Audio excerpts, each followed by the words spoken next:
whole food, like coconut flakes. Like, Yes. yeah, so that's Very important question.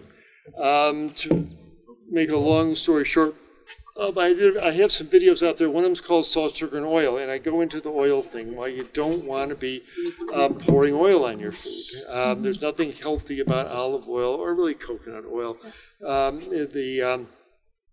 But it's not that they're fats. Fats are good. You need fats every day. Your skin oils are made of fats. Your hormones are made of fats. Your brain's wrapped in fat. You need some every day. But get it out of whole foods. Get it out of avocados and walnuts and flax seeds and hemp seeds and dark green leafy vegetables. When you eat a walnut or you eat an olive, the micro droplets of olive oil or walnut oil are attached to the fibrous meat of the nut or the olive. And when you eat it and chew it up, it takes hours for your digestive enzymes to get in there and to liberate the fat droplet and to emulsify and to get into your bloodstream. And very little fat gets into the bloodstream at any given time. But when you send those olives to the processor and they crush all the fat out, then you got a bottle of liquid oil. That's liquid fat in a bottle. That's what it is. And you pour it on your food. That stuff leaps into your bloodstream. It's absorbed immediately.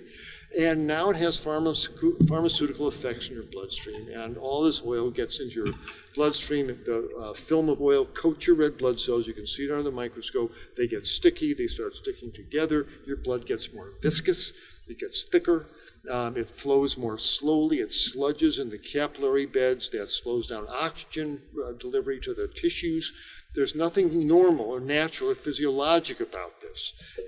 Pouring olive oil on your food, pouring oil on your food. This is not, no other animal does it. It's unnecessary, and it's got adverse effects. It's not heart healthy. It makes your arteries stiffer. It damages the endothelial lining, as Dr. Esselstyn tells us about. It's not a helpful thing to be pouring liquid oil on your food. Stir fry your veggies in vegetable broth or a couple tablespoons of last night's vegetable soup. Anything that's wet will work. You don't need frickin' oil to fry your vegetables again, and your bloodstream certainly doesn't need it. Now that said, he's asking, how about coconut flakes? Cool, not a problem, as long as you have a piece of coconut. I don't have a problem with that. Chew it up really well, and that coconut oil will get in very, very slowly. But to pour coconut oil on your food, or to take a couple tablespoons of coconut oil, I can't see it being anything particularly healthful. The raw food folks are the ones who run into it, because if you're eating raw foods, that means where you're going to get your calories. Because you've eliminated the major sources of carbohydrate calories, namely grains and potatoes. If you can't cook anything, you can't eat raw potatoes, you can't eat raw rice.